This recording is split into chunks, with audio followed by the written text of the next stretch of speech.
Dans cette vidéo, nous allons voir ensemble comment utiliser les concepts ICT de la meilleure des manières et on va le faire sur plusieurs exemples graphiques, étape par étape. Comment savoir qu'un order block va tenir? Pourquoi celui-là et pas un autre? Comment savoir aussi qu'un order block va devoir être inversé? Comment jumeler l'order block avec d'autres concepts ICT? Et lesquels d'ailleurs? On va répondre à toutes ces questions que vous pouvez avoir à travers ces différents exemples. En fait, l'objectif ce sera d'expliquer le price action et de savoir comment interpréter ce qu'il se passe à l'instant T. Il y aura des astuces dans chacun des exemples, donc on vous conseille de tous les regarder. C'est parti pour cette vidéo d'application concrète, mais juste avant, jingle.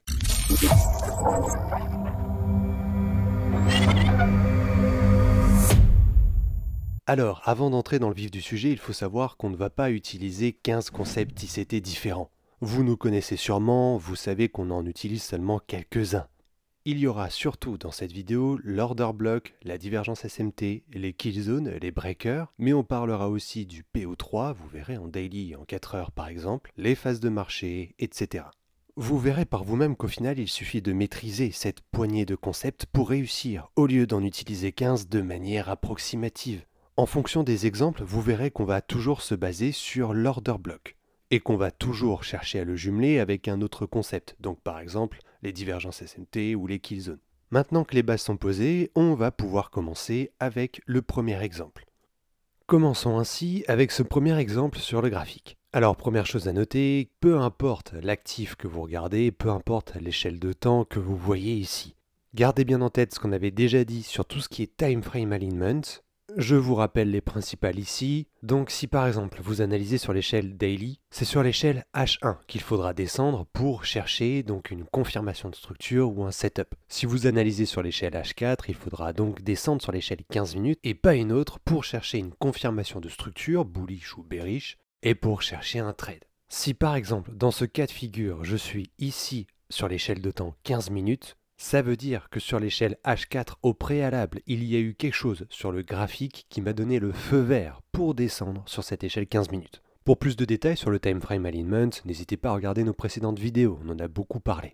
Bien, alors sur cet exemple ici, regardons un petit peu ce qu'il se passe. On voit que le prix part à la baisse, et même qu'il part fortement à la baisse. Alors à ce stade, on doit noter que le prix a cherché différents niveaux de liquidité. Nous avons ce sell-side liquidity qui est un swing low, et ces différents niveaux de liquidité ici. On va y revenir dans un instant, mais pour l'instant, on va devoir se projeter, dans le sens où si le prix continue de grimper légèrement ici, il validera alors un order block bullish. Bien, dans ce cas, cet order block bullish, eh bien, qui nous dit qu'il est pertinent? Qui nous dit qu'on peut se fier à cet order block? Qui nous dit qu'une fois qu'il sera validé, le prix va effectivement partir à la hausse? Alors justement, nous allons répondre à ces questions. Tout d'abord, on va constater que le prix valide effectivement un order block bullish à la clôture de cette bougie ici.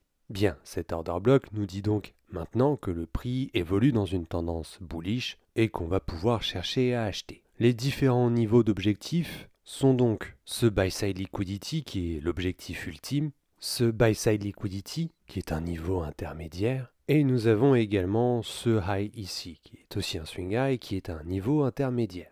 Bien, mais dans les faits, qu'est-ce qu'il faut faire ici? Est-ce qu'on doit acheter si on revient chercher cet order block ou pas? Est-ce que ce ne serait pas plus judicieux d'attendre d'autres signatures? Eh bien, pour l'instant, on va se concentrer sur cet order block et savoir s'il est crédible ou pas. Comment on va faire pour savoir ça? Eh bien, on va utiliser les kill zones. Ce sont ces box de couleurs. Le box vert, c'est la kill zone asiatique. Le box jaune, c'est la kill zone britannique. Ce box bleu ici, c'est le New York AM. Nous avons ici en violet le box du lunch de New York et ici en bleu le box de New York PM, PM l'après-midi. Rien qu'avec ces key zones, on peut déjà estimer que cet order block ici est pertinent pour une bonne raison. Parce qu'il a été fait pendant une kill zone, ce box violet qui est donc la kill zone du lunch à New York. On a donc un order block ici qui est ce qu'on appelle time plus price. Price parce qu'il vient chercher un niveau de liquidité mais à un moment précis, pendant une kill zone. De plus, cet order block n'a pas pris n'importe quelle liquidité. Il a pris effectivement le lot qu'on a vu juste avant, mais en utilisant les kill zones, en fait, on note que c'était le lot d'une kill zone. Ce n'était pas n'importe quel lot. C'était un swing low présent sur une kill zone, qui plus est la kill zone britannique. On a un peu plus tôt ici un lot qui a aussi été cherché et qui est aussi un lot pertinent. Quoi qu'il en soit, ces deux niveaux ont été cherchés pendant la formation de l'order block. Donc la réponse est oui, cet order block est pertinent. Pourquoi? Parce qu'il est time plus price. Si on se concentre maintenant sur les objectifs qu'on a tracés tout à l'heure, eh bien, quelque part, on les a bien tracés. Pourquoi? Parce que ces buy-side liquidity correspondent à des highs formés pendant des kill zones. Celui-là appartient à la kill zone de New York AM de ce même jour, celui-là appartient à la kill zone britannique de ce même jour, et celui-là appartient à la kill zone du lunch de la veille. Donc si par exemple on avait tracé d'autres niveaux de buy-side liquidity comme celui-là, on aurait pu l'enlever de notre graphique car il n'est pas pertinent. Les highs et les lows des kill zones sont les gros niveaux pertinents que vous devez afficher sur votre graphique. Bien, donc rien qu'avec les kill zones, on sait que oui, cet order block est pertinent, c'est-à-dire que s'il est recherché, on aura de bonnes raisons de chercher un trade à l'achat en direction de ces trois niveaux différents de buy-side liquidity qui sont des niveaux de time plus price. Mais c'est pas tout. Si on voulait renforcer la crédibilité de cet order block ici, on pourrait très bien utiliser également les divergences SMT. On l'a vu en détail dans une vidéo dédiée qu'on vous invite à aller voir si vous ne l'avez pas encore fait. Vous avez ici donc l'actif qu'on regarde et ici son actif homologue. Ce sont deux actifs qui sont toujours corrélés. Il n'y a pas que cette paire d'actifs, il y en a d'autres, c'est ce qu'on explique dans notre vidéo sur les divergences SMT. Quoi qu'il en soit, sur notre actif qu'on regarde, on a fait un lot ici qui est bien plus bas que le précédent, tandis que sur les niveaux correspondants, chez l'autre actif, on a bien le premier lot ici, mais le dernier est plus haut que celui-là. Qu'on prenne celui-là ou le lot équivalent par rapport à l'actif ici, on a effectivement un décalage. Le premier fait un nouveau lot, tandis que le second, lui, ne le fait pas. C'est donc ça qui permet de valider une divergence SMT entre ces deux actifs corrélés. Que ce soit pour cet actif-là ou celui-là, cette divergence SMT invoque un potentiel haussier pour les deux actifs. Si nous, on se concentre principalement sur celui-là, puisque c'est celui-là qui a fait l'order block, on a donc une situation où cet order block est non seulement time plus price, mais en plus, il apparaît dans un contexte de divergence SMT. Donc oui, cet order block est pertinent. Vous voyez qu'avec seulement le concept des kill zones et celui des divergences SMT, lorsqu'on voit un order block, eh bien on sait déjà si on peut s'y fier, donc si on peut chercher à le trader, ou alors si on veut rechercher d'autres signatures plus claires après. Si cet order block n'était pas apparu sur un niveau time plus price, donc en fonction des kill zones, ou bien s'il n'y avait pas de divergence SMT, donc soit kill zone soit SMT, alors oui, dans ce cas, cet order block, eh bien on n'aurait pas vraiment eu confiance en lui. C'est-à-dire qu'il aurait mieux fallu ne pas le trader du tout. Mais là, dans cette situation, nous avons bien décortiqué les différentes informations du price action. C'est pourquoi on peut se prononcer sur une hausse du prix avec ou sans retracement jusqu'à l'order block pour se diriger vers ces différents niveaux de liquidité en haut. Regardons ainsi ce qui se passe. Le prix consolide, part à la hausse, il retrace à l'intérieur de l'order block et puis finalement le prix continue sa hausse ici, à tel point que nous avons un nouvel order block qui a été validé ici. Le temps passe, la hausse continue. On voit que le prix consolide légèrement. Le prix retrace. Il vient rechercher cet order block qu'on avait ici. Le prix repart légèrement à la hausse. Finalement, on voit ici que le prix confirme la reprise haussière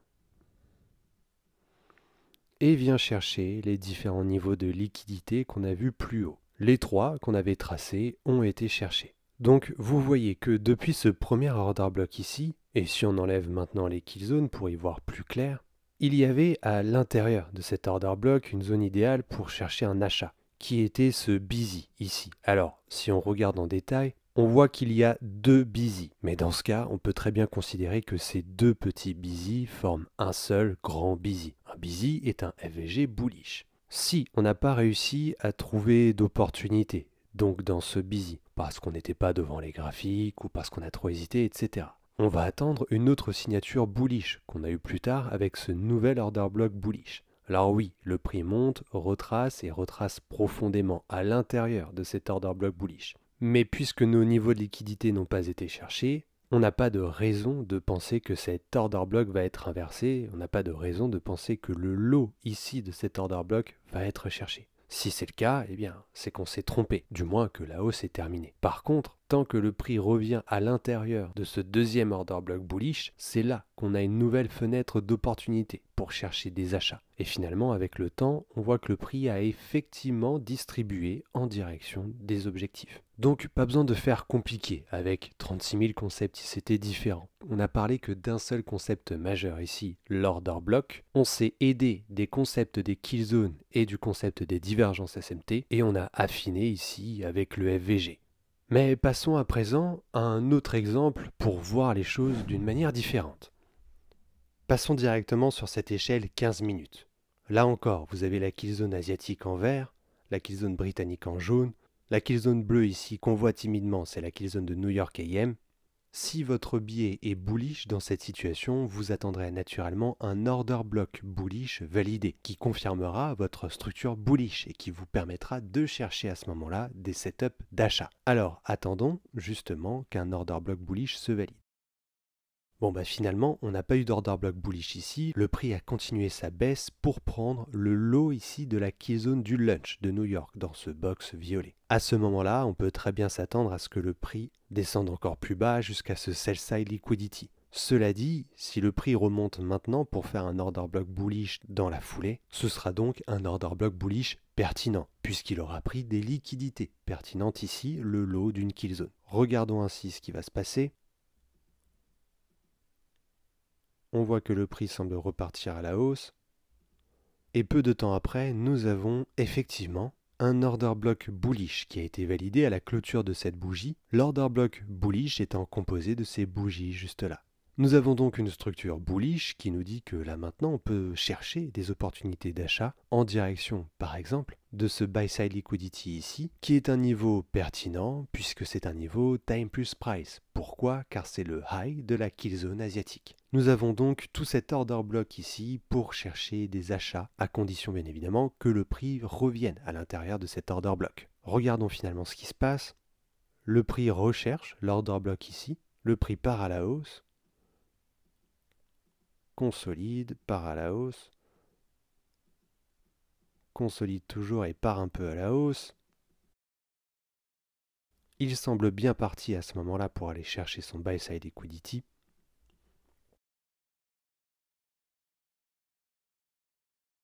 Mais finalement le prix retrace à l'intérieur de notre order block.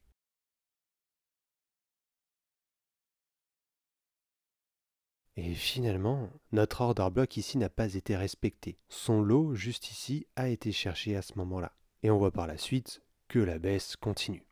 Alors ici, il y avait de très bonnes conditions pour chercher un achat grâce à cet order block qui a été pertinent. En fait, le message ici, c'est que ça ne marche pas à 100%. Mais l'important dans ce cas de figure, c'est qu'il y a très probablement une raison qui explique pourquoi cet order block n'a pas marché. L'objectif, c'est donc d'étudier ensuite le graphique pour comprendre ce qui s'est passé. Vous verrez souvent que c'est à cause du biais qui n'était pas correct ou bien le timing. C'est-à-dire par exemple une veille de grosse news où il ne fallait pas trader parce qu'on ne s'attendait pas à un price action très clair. Donc lorsque vous vous concentrez sur le graphique comme ça, c'est une très bonne chose de réunir un maximum d'éléments en faveur de votre biais. Mais pensez toujours à regarder en amont le calendrier économique et à chercher à trader dans le sens de votre biais. Ce n'est pas parce que vous avez un order block qui a été validé qu'il faut trader en fonction de cet order block. Il faut chercher des order blocks en fonction de votre biais. Et il faut que votre biais soit clair. Attention à ce piège. Je sais que beaucoup de personnes n'ont pas de biais très clair et ça arrive très souvent, même pour nous. Si le biais n'est pas clair, on n'a aucune raison de chercher un order block bullish ou bearish. Il faut attendre que la situation se clarifie.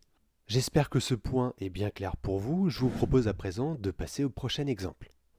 Regardons ce contexte graphique juste ici. Et partons du principe que nous avons un biais bearish, c'est-à-dire qu'on va attendre des signatures pour shorter. Alors, que peut-on faire de bien précis avec ces informations qu'on a là? Eh bien, je vous propose de commencer par les kill zones pour déterminer les niveaux pertinents. on a les différents box des kill zones. Pour rappel, le vert c'est la kill zone asiatique, le jaune c'est la kill zone britannique. On aura ensuite les box bleus, donc comme ici New York AM, le violet le lunch de New York et le deuxième bleu le New York PM. En termes de liquidité, nous avons un high qui a été fait juste là pendant la kill zone britannique.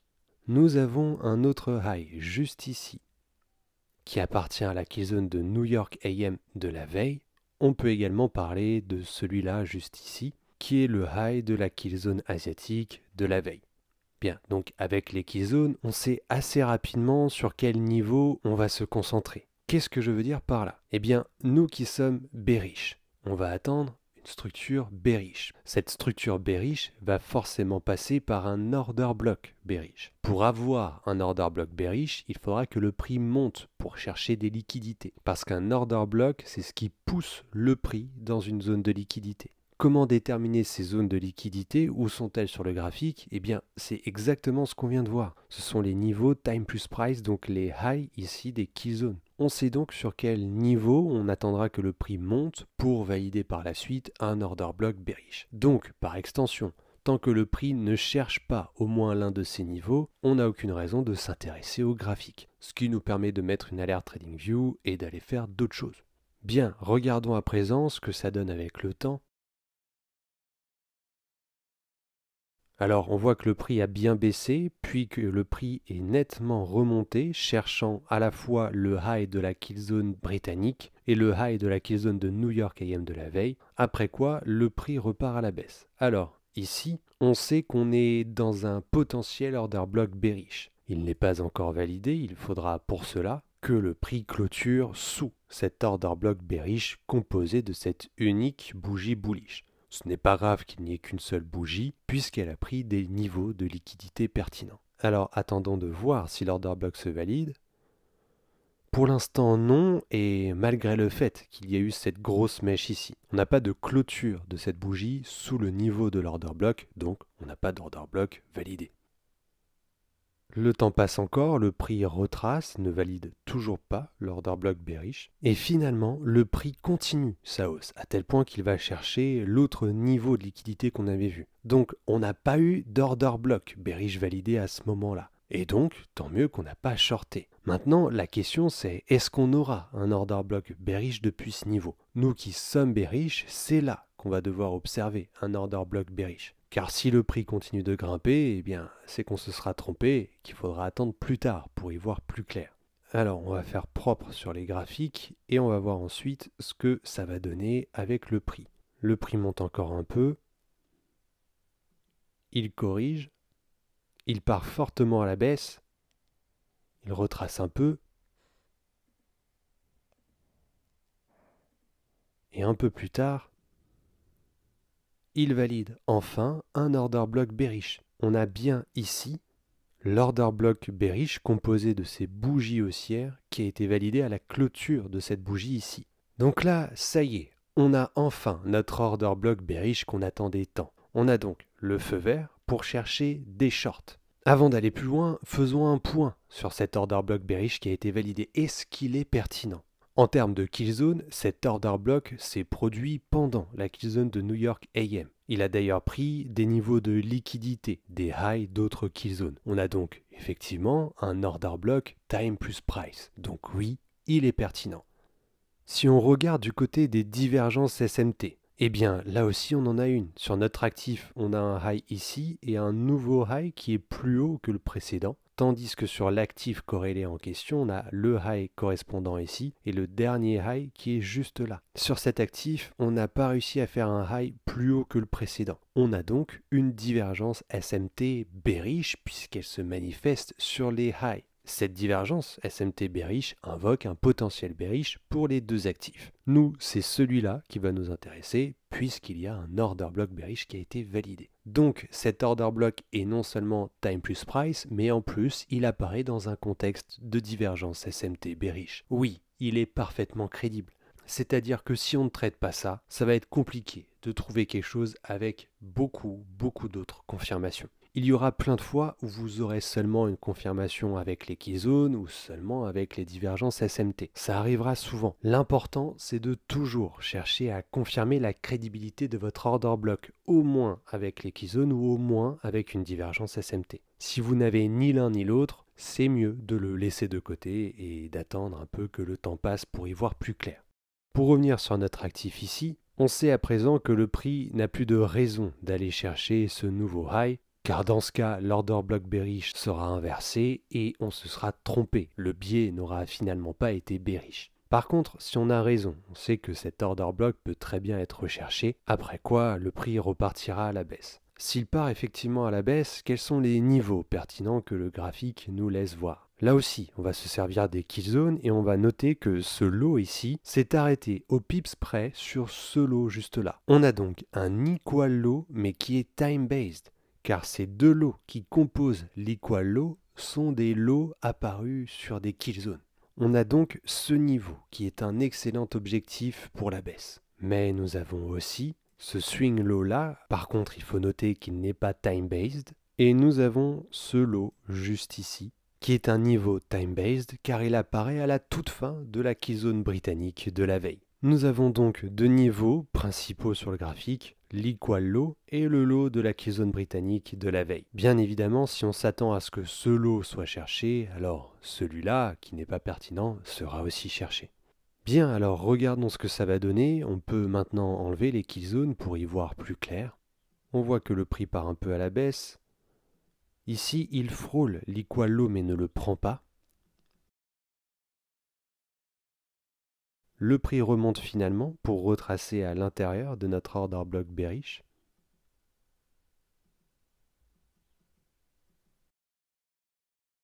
Il continue de retracer. À ce moment-là, il semble bien repartir à la baisse. On va un petit peu ajuster nos niveaux qu'on avait tracés. Et le prix continue effectivement sa baisse, alors doucement mais sûrement. Il retrace et finalement il vient chercher notre equal low ici et le sell side liquidity qui n'était pas vraiment pertinent. Sur ces niveaux, on voit que le prix repart à la hausse. On doit donc s'attendre à ce que le prix valide derrière dans la foulée ici un order block bullish. Si cet order block bullish est validé, ce sera la fin de la baisse. On n'aura plus de raison de s'attendre à ce qu'elle se poursuive jusqu'à ce gros niveau de liquidité ici. Donc ici, l'objectif, c'est de vérifier si cet order block bullish est validé ou non. Si c'est le cas, la baisse est terminée. Si ce n'est pas le cas, eh bien, c'est qu'on est toujours dans un potentiel baissier en direction de notre gros niveau de liquidité plus bas. Le temps passe, le prix monte, mais pour autant ne réussit pas à valider l'order block bullish. Le prix repart carrément à la baisse.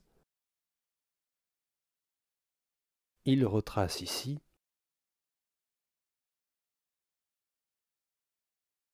Il consolide et finalement il distribue. Donc on voit ici que cet order block bullish qu'on aurait pu anticiper n'a finalement pas été validé. On voit bien ici qu'il n'y a pas de clôture encore de bougie au-dessus de ce niveau. On peut interpréter cela comme étant une signature bearish, une forme de faiblesse du prix. Et on voit que finalement avec le temps par la suite, on a bien eu une distribution, donc une nouvelle expansion en direction de notre objectif.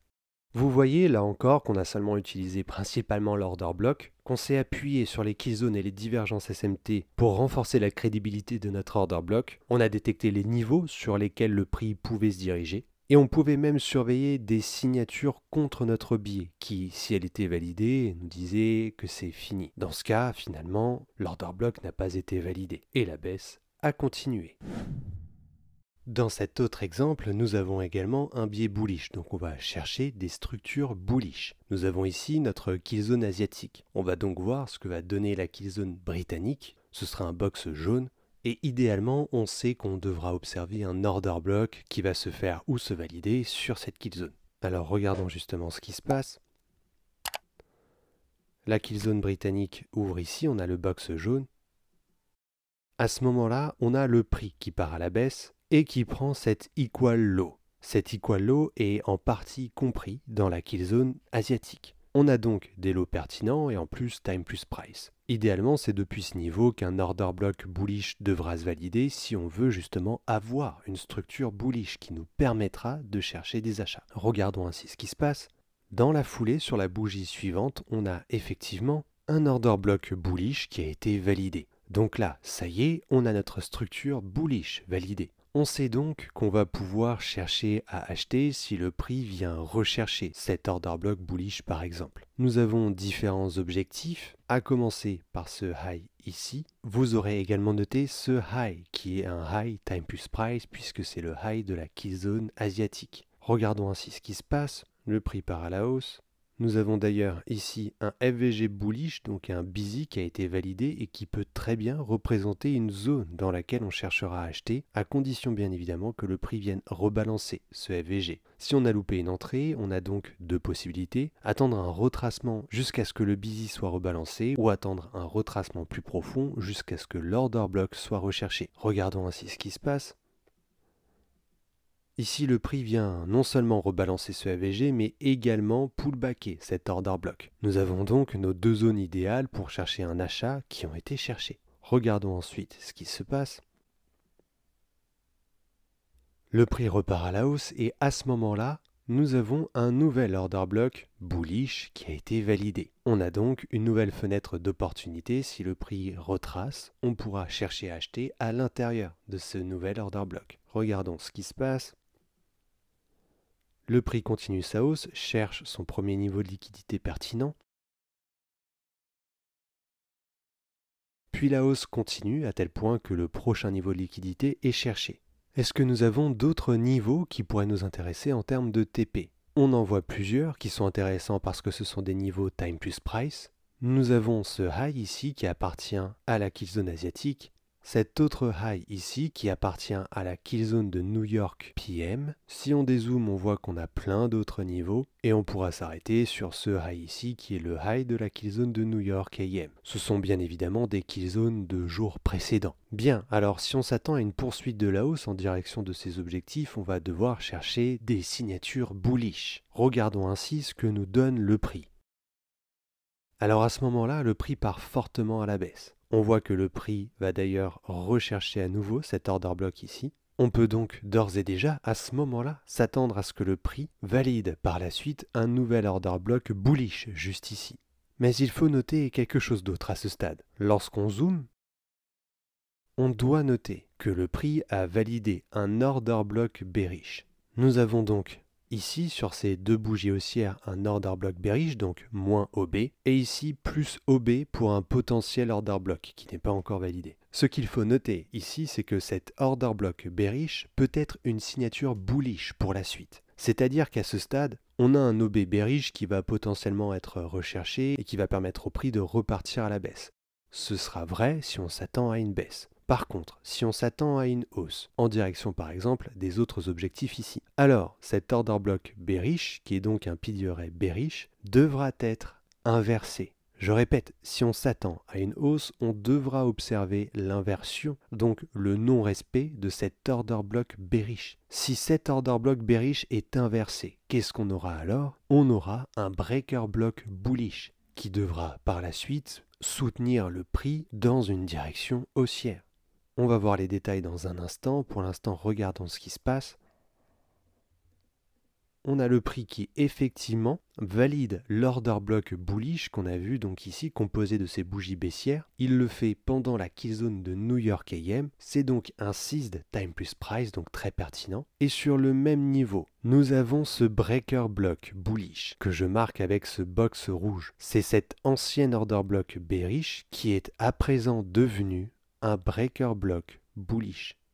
Je vais zoomer pour qu'on voit mieux la distinction entre l'order block bullish ici et le breaker block bullish ici. Quoi qu'il en soit, et dans tous les cas, lorsque le prix vient rechercher non seulement un order block bullish, donc composé de ces bougies baissières, en plus d'un breaker block bullish, donc un ancien order block bearish, nous avons une zone parfaite pour chercher un achat. Pourquoi? Encore une fois, nous avions un PDRA bearish, donc un order block bearish, qui a été inversé, qui a donc produit un breaker block bullish, et ça, c'est en faveur de notre biais qui est bullish en direction des autres objectifs plus hauts. Donc si on a loupé d'autres opportunités sur le chemin, on en a une nouvelle juste ici, qui regroupe différentes signatures en faveur de ce qu'on recherche. Et avec le temps, on note que le prix part effectivement à la hausse.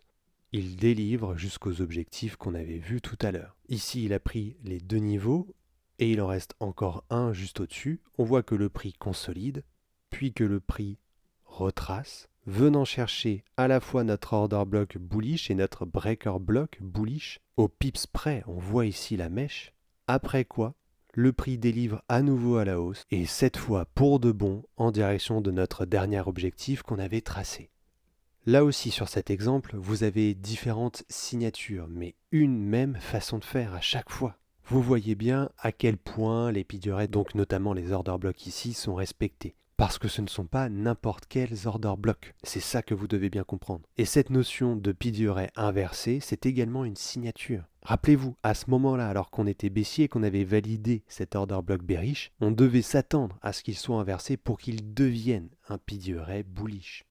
Mais regardons un autre point qui est le PO3 Daily. Ça aussi, on l'a déjà vu dans une vidéo dédiée. Ce qu'il faut noter ici sur ce graphique, c'est que pour ce jour-là, le prix ouvre ici, sur l'Open Midnight, donc minuit, heure de New York. Si notre biais est bullish pour cette journée-là, et qu'on voit cette baisse sous l'Open Midnight, c'est en quelque sorte du pain béni. Car on le sait, pour un PO3 Daily, après l'ouverture, il faudra la formation d'une mèche basse, après quoi on pourra chercher donc l'expansion, donc le corps de bougie de cette future bougie daily. En fait, lorsqu'on a cet order block bullish validé ici, sous cet Open Midnight, on doit donc se projeter sur le fait qu'à ce moment-là, lorsque l'order block bullish est validé, on a fait, depuis l'Open Midnight, la formation de la mèche basse de la future bougie daily. Et que c'est à partir de cette validation de l'order block bullish qu'on va pouvoir trader en faveur du corps de bougie qu'on attend comme étant à la hausse.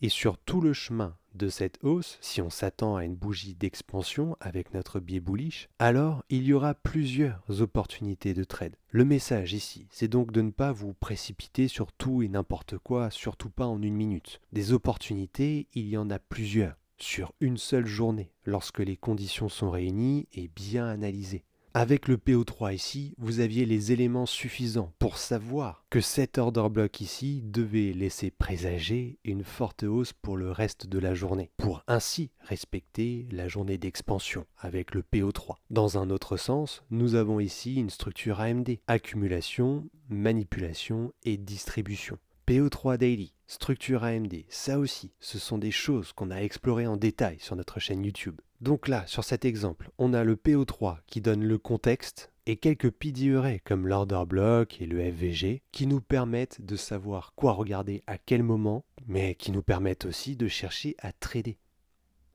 Vous avez devant les yeux les grands points de cette vidéo à retenir. N'hésitez pas à en faire un screenshot pour une bonne raison, car lorsque vous serez devant les graphiques, vous aurez tendance à oublier ces quelques points qui sont pourtant très importants. Vous avez vu avec ces différents exemples comment lire le price action avec une poignée de concepts ICT. Ça ne marche pas dans 100% des cas, et ça aussi vous l'avez vu. Mais par contre, si vous arrivez de votre côté à lire le graphique, comme on l'a fait dans cette vidéo, vous verrez non seulement à quel point c'est plus simple de savoir quoi regarder et dans quelle direction, mais aussi à quel point les opportunités vont venir plus naturellement à vous, car vous aurez compris la logique des algos. On attend vos likes sur cette vidéo et vos commentaires juste en bas pour nous dire si ce format vidéo vous aide ou pas. N'hésitez pas à nous dire ce qui vous a aidé particulièrement. Et je vous dis à bientôt pour une prochaine vidéo.